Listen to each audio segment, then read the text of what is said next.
Allahumma salli wa sallim wa barik wa karrim wa syarrif wa 'azzim ala habibika wa nabiyyika wa safiyika sayyidina wa maulana Muhammad miftahi bagi rahmatillah adada ma fi 'ilmillah salatan wa salaman daimain bidawami mulkillah wa ala alihi wa sahbihi adada kulli dzarratin alfa marrah ma ba'du.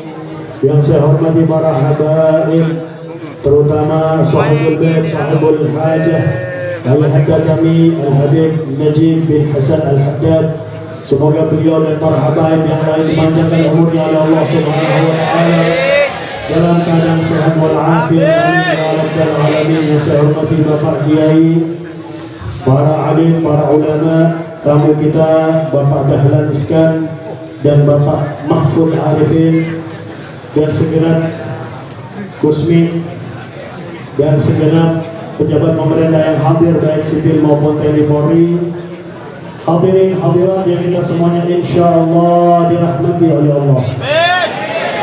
Alhamdulillah pada malam hari ini kita sama-sama diundang oleh beliau Al-Habib Najib bin Hasan Al-Haddad untuk sama-sama memperingati Maulid Nabi Muhammad sallallahu alaihi wasallam, untuk sama-sama menunjukkan rasa senang kita, rasa gembira kita atas datangnya bulan kelahiran manusia yang termulia, junjungan kita Nabi besar Muhammad sallallahu alaihi wasallam. Acara pada malam hari ini adalah salah satu sarana bagi kita agar kita dekat dengan Nabi Muhammad. Karena zaman kita ini jauh dari zaman Nabi Muhammad sallallahu alaihi wasallam. Tapi jangan sampai diri kita jauh dari Nabi Muhammad sallallahu alaihi wasallam. Banyak manusia yang lain yang mana mereka makan sama dengan kita, makan juga nasi, mereka juga tidur, mereka juga berkeluarga, tapi mereka langsung bisa bertemu dengan Nabi Muhammad. Mereka bisa bermimpi Nabi Muhammad sallallahu alaihi wasallam. Maka apa yang membedakan antara kita dengan mereka? Karena kita membiarkan penghalang-penghalang yang menghalangi kita untuk memandang wajah Nabi Muhammad. Kita membiarkan penghalang-penghalang yang membuat diri kita bisa bertemu dengan Nabi besar Muhammad sallallahu alaihi wasallam. Tidak ada kemuliaan yang hakiki baik di dunia ataupun kelak di hari kiamat kecuali dekat dengan Nabi Muhammad sallallahu alaihi wasallam.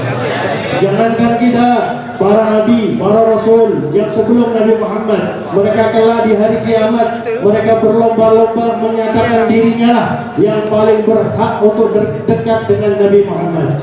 Nabi Allah Adam mengatakan, wahai Muhammad, akulah yang paling berhak dekat dengan engkau.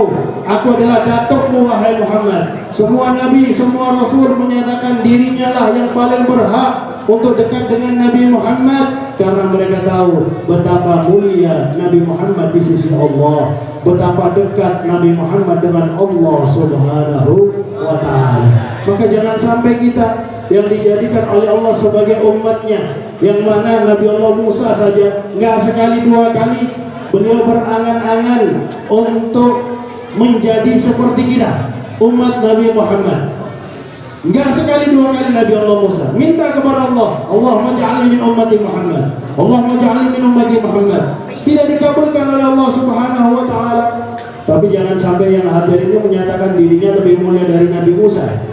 Kalau Anda lebih mulia dari Nabi Musa, kenapa bukan Anda yang jadi Nabi? Ya. Beliau memiliki kemuliaan yang luar biasa, tapi beliau tahu kemuliaan umat Nabi Muhammad tidak diberikan oleh Allah kepada selain umat Nabi Muhammad. Keistimewaan umat Nabi Muhammad hanya dimiliki oleh umat Nabi Muhammad karena mereka memiliki Nabi yang paling istimewa di sisi Allah Subhanahu wa ta'ala. Maka mari kita dihidupkan oleh Allah sebagai umat Nabi Muhammad, perlu bersyukur kepada Allah. Maka jangan sampai kita bisa berpisah dari Nabi Muhammad kelak di hari kiamat. Jangan sampai kita tidak memandang wajah Nabi Muhammad kelak di hari kiamat. Karena Rasulullah pernah masuk ke rumahnya. Waktu itu Sayyidatuna Aisyah radhiyallahu anha wa ardhaha lagi menjahit baju, tiba-tiba lampu padam. Maka beliau sambil mencari-cari jarum karena gelap luar biasa. Tiba-tiba masuklah Nabi Muhammad SAW ke ruangan beliau. Jarum yang tadi tidak kelihatan nampak berkat terangnya sinar yang keluar dari wajah Nabi Muhammad sallallahu alaihi wasallam, sehingga Sayyidatuna Aisyah sambil memandang wajah Nabi, beliau mengatakan, ma abwa wajhuka ya Rasulullah, sungguh bersinar wajahmu ya Rasulullah. Maka Rasulullah menjawab, fawailun liman lam yarani yaumal qiyamah, sungguh celaka orang yang tidak memandangku kelak di hari kiamat. Sungguh celaka, naudzubillah. Apalagi kita sebagai umatnya, jangan sampai kita tidak memandang wajah Nabi Muhammad SAW kelak di hari kiamat. Maka ditanya oleh Sayyidatuna Aisyah radhiyallahu anha wa ardhaha, wa man lam yarak ya Rasulullah, siapakah yang tidak akan memandang wajahmu kelak di hari kiamat ya Rasulullah? Man dzukirtu indahu falam yusalli alayya, barang siapa yang namaku disebutkan di hadapannya, dia tidak bersalawat kepada aku. Allahumma shalli ala sayyidina Muhammad. Semoga kita kelak dan orang kita cintai kelak di hari kiamat memandang wajah Nabi Muhammad sallallahu alaihi wasallam. Dan juga Rasulullah pernah menyampaikan kepada para sahabatnya, semua umat akan dibangkitkan hitam legam. Jadi Anda yang hitam di dunia ini, jangan sampai Anda ini enggak pede. Tenang, sabar. Di hari kiamat bisa bercahaya. Yang putih-putih tapi mereka kafir, di hari kiamat akan dibangkitkan oleh Allah hitam legam. Maka ditanya oleh para sahabat, wa kaifa ta'rifu ummataka ya Rasulullah? Kalau semua umat hitam legam, padahal umatku yang paling banyak penghuni surga itu 120 shaf kata Rasulullah. 120 shaf. Tapi bukan shaf Masjid Ampel, bukan. Satu shaf di sana itu bisa 1 miliaran satu shaf di sana. 80 shaf umat Nabi Muhammad. 2/3 penghuni surga umat Nabi Muhammad. Allahumma ja'alna minhum. Wa kaifa ta'rifu ummataka ya Rasulullah? Kalau semuanya hitam legam, bagaimana engkau mengetahui umatmu ya Rasulullah? Ummati ghurral muhajjalin min atharil wudu. Umatku wajahnya bercahaya, tangannya bercahaya, rambut kepalanya bercahaya, kakinya bercahaya karena bekas wudu salat yang mereka lakukan ketika mereka hidup di dunia. Yang dikenali oleh Nabi Muhammad yang wajahnya bercahaya. Meskipun Anda punya jabatan tinggi, meskipun Anda kaya raya, meskipun Anda orang yang di dunia ini murah senyum, tapi Anda nggak sholat, jangan harap dikenali oleh Nabi Muhammad. Jangan harap Anda disambut oleh Nabi besar Muhammad. Wailun, sungguh celaka kalau kita kelak di hari kiamat tidak disambut oleh junjungan kita Nabi besar Muhammad sallallahu alaihi wasallam. Maka Al-Habib Ali bin Muhammad bin Hussein Al-Habashi, yang mana beliau dengan didikan ibu beliau sebelum mencapai umur baligh, beliau sudah bertemu dengan Nabi Muhammad sallallahu alaihi wasallam. Beliau tahu sarana yang paling cepat untuk bisa bertemu dengan Nabi Muhammad, sarana yang paling cepat untuk bisa bermimpi Nabi Muhammad. Beliau mengatakan dalam kitab maulidnya, wa in kanatil al-sudu la tafi bi 'ashri mi'ashari awsafi dhalika al-mawsuf tashwiqan lis-sami'in min khawasil mu'minin wa tarwihan lil muta'alliqin bi hadha an-nur al-mubin. Meskipun yang saya sekarang belum menceritakan 0,1%, belum menceritakan 0,1% dari sifatnya Nabi Muhammad, tetap sekarang kata beliau, tujuannya apa? Tashwiqan lis-sami'in, untuk menimbulkan perasaan rindu bagi orang yang mendengarnya. Kita lihat sahabat Sayyidina Sa'ad bin Abi Waqqas. Sayyidina Sa'ad bin Abi Waqqas ini adalah satu-satunya sahabat yang diketahui makomnya dekat dengan kita, karena makom beliau ada di Guangzhou, Cina. Itu makomnya beliau. Jadi Cina itu ada baiknya, yaitu makamnya Sayyidina Sa'ad bin Abi Waqqas. Yang lainnya wallahu a'lam. Nah, Sayyidina Sa'ad bin Abi Waqqas termasuk orang yang pertama kali masuk Islam. Bahkan beliau itu di Mekah terkenal sebagai anak yang paling nurut sama ibunya. Ketika dia masuk Islam, wanita-wanita yang lain ngomong sama ibunya. Jadi dari dulu wanita ngerumpi itu biasa sudah, dari dulu. Ibunya Sa'ad, anak kamu Sa'ad masuk Islam. Katanya ibunya Sayyidina Sa'ad, oh tenang, Sa'ad itu adalah anak yang menurut sama saya suruh keluar dari agama Muhammad, dia akan keluar dari agama Muhammad. Maka pulang ke rumahnya, wahai Sa'ad, saya dengar kamu masuk ke agama Muhammad. Iya wahai ibu, keluar kamu dari agama Muhammad. Maaf ibu, saya tidak bisa ibu.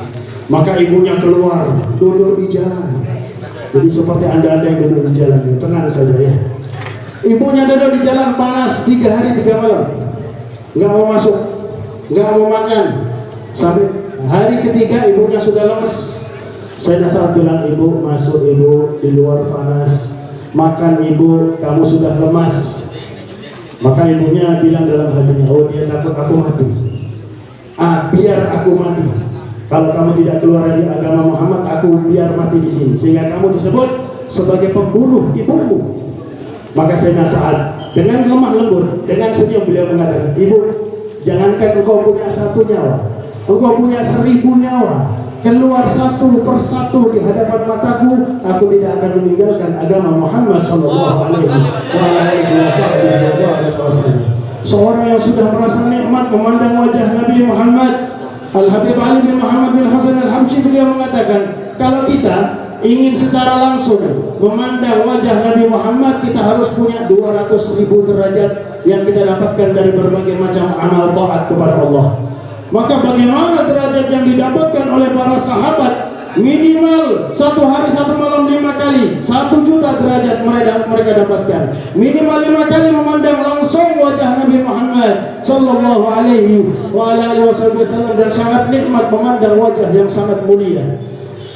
Maka Sayyidina Sa'ad bin Abi Waqqas suatu saat di Madinah, barusan habis sholat Isya sama Nabi Muhammad. Setelah sholat Isya beliau pulang ke rumah, beliau gelisah, gak bisa tidur 1 jam, gak bisa tidur beliau karena rindu sama Nabi Muhammad SAW. Padahal barusan sholat Isya sama Nabi, barusan memandang Nabi, barusan mencium tangan Nabi, rindu sama Nabi Muhammad, gak bisa tidur. Maka beliau ke rumah Nabi Muhammad. Beliau adalah sahabat yang sangat sopan, tidak mengetuk pintu rumah Nabi Muhammad, hanya berdiri di depan jendela rumah Nabi Muhammad, rindu. Karena betul-betul rindu. Kalau kita memiliki rindu seperti ini, akan dijawab oleh Nabi Muhammad. Karena betul-betul rindu, maka Sayyidina Sa'ad dijawab oleh Nabi Muhammad tanpa mengetuk pintu rumah Nabi Muhammad, tanpa memanggil nama Nabi Muhammad, dibuka jendela rumahnya oleh Nabi Muhammad SAW.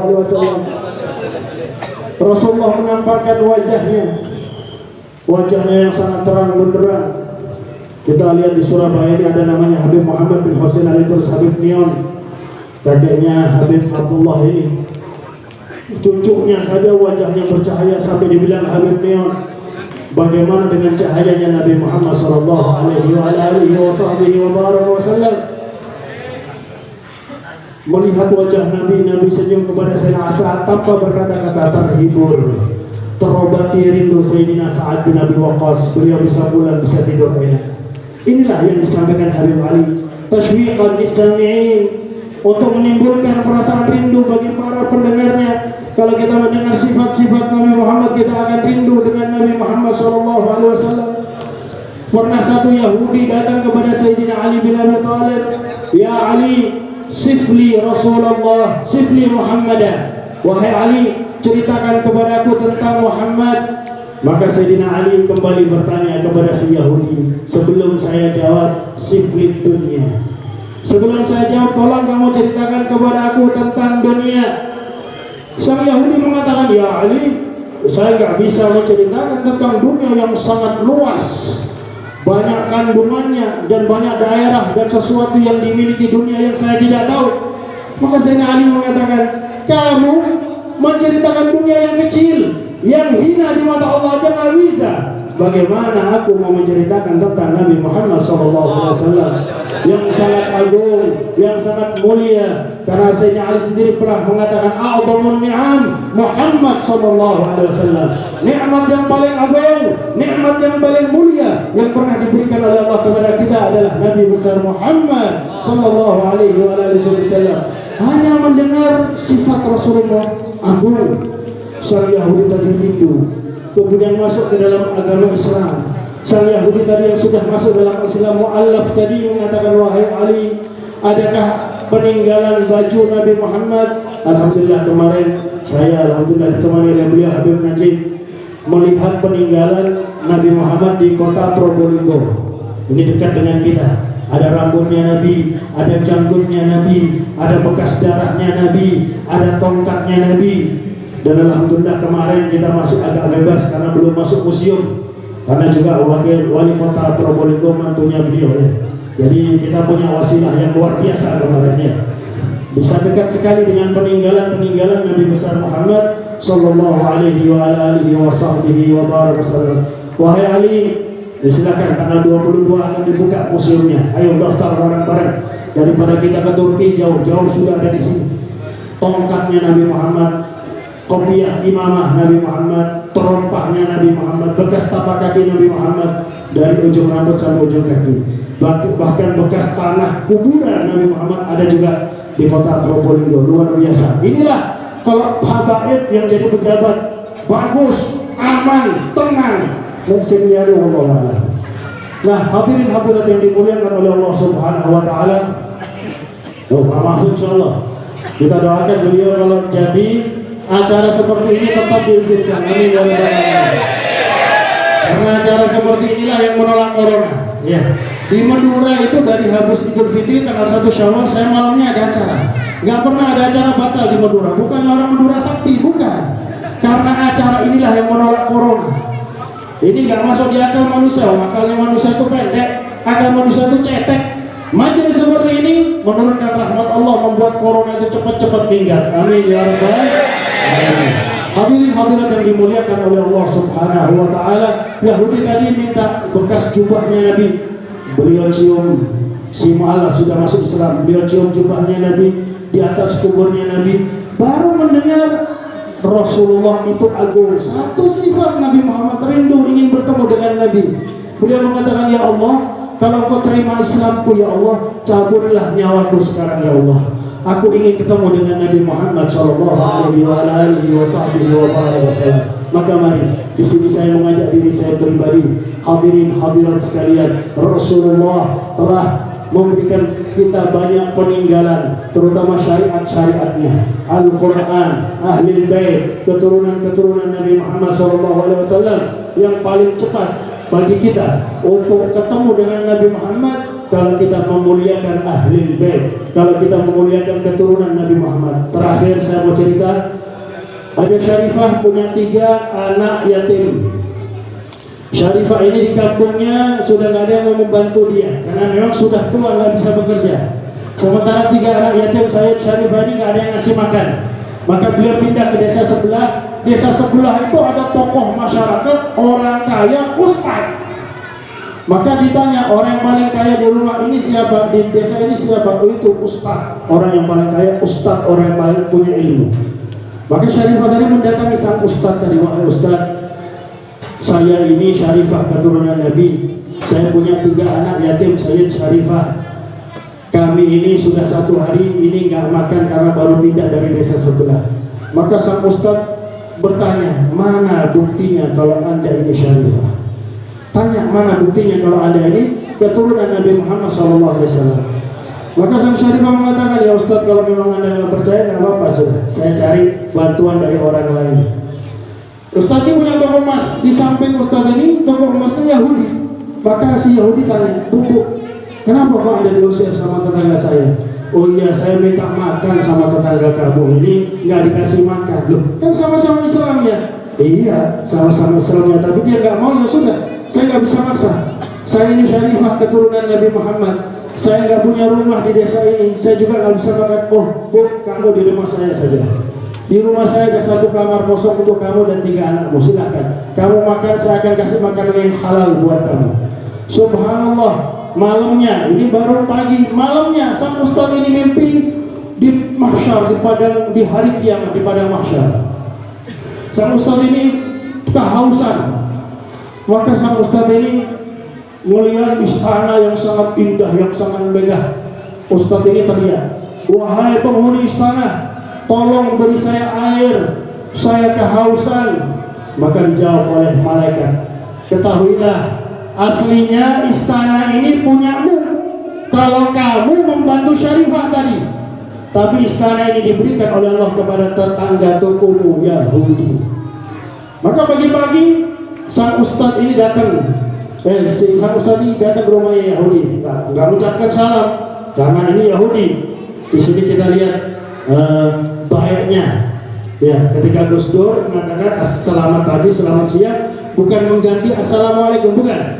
Kalau kita ketemu dengan yang non muslim, karena dalam bahasa Arab ada juga sobahul khair, naharuka sa'id, masa'ukal khair, lailatuka sa'idah. Itu ada salam dalam bahasa Arab. Selamat pagi katanya si Yahudi. Wahai Yahudi, di rumahmu ada Syarifah sama 3 anak yatim ya? Iya. Saya ambil biar di rumah saya. Oh, nggak bisa katanya si Yahudi itu. Nggak bisa. Lu kenapa? Karena kamu tadi malam mimpi ada istana di padang mahsyar, itu punya aku. Ketahuilah, tadi malam aku didatangi oleh kakeknya Syarifah ini, Rasulullah SAW. Ini Yahudi berbuat baik sama keturunan Nabi, langsung didatangi sama Nabi Muhammad. Nabi Muhammad menawarkan aku kalau mau masuk Islam, masuk surga dan dapat istana yang diperlihatkan oleh Nabi Muhammad. Orang disiksa di padang mahsyar, dia akan merasakan nikmatnya istana karena berbuat baik kepada keturunan Nabi besar Muhammad sallallahu alaihi wasallam. Sekian yang saya sampaikan, semoga bermanfaat. Semoga dengan berkat acara Maulid ini kita dan orang yang kita cintai didekatkan oleh Allah kepada Nabi Muhammad, baik di dunia ataupun kelak di hari kiamat. Amin amin ya rabbal alamin. Wassallallahu ala sayyidina Muhammadin wa ala alihi wa sahbihi wa baraka wasallam. Sebelum saya akhiri, saya menyampaikan pesan dari mertua saya, Habib. Undangan Maulid di rumah mertua saya, Jalan Sukodono, Gang 5, nomor 66, hari Senin malam Selasa tanggal 26 November Ba'dal Maghrib, tanggal 26 November di Wonosobo, di Sukodono. 26 Oktober November saya atur ya, 26 Oktober 2020 di rumah mertua saya, Jalan Sukodono, Gang 5, nomor 66, Ba'dal Maghrib. Assalamualaikum warahmatullahi wabarakatuh.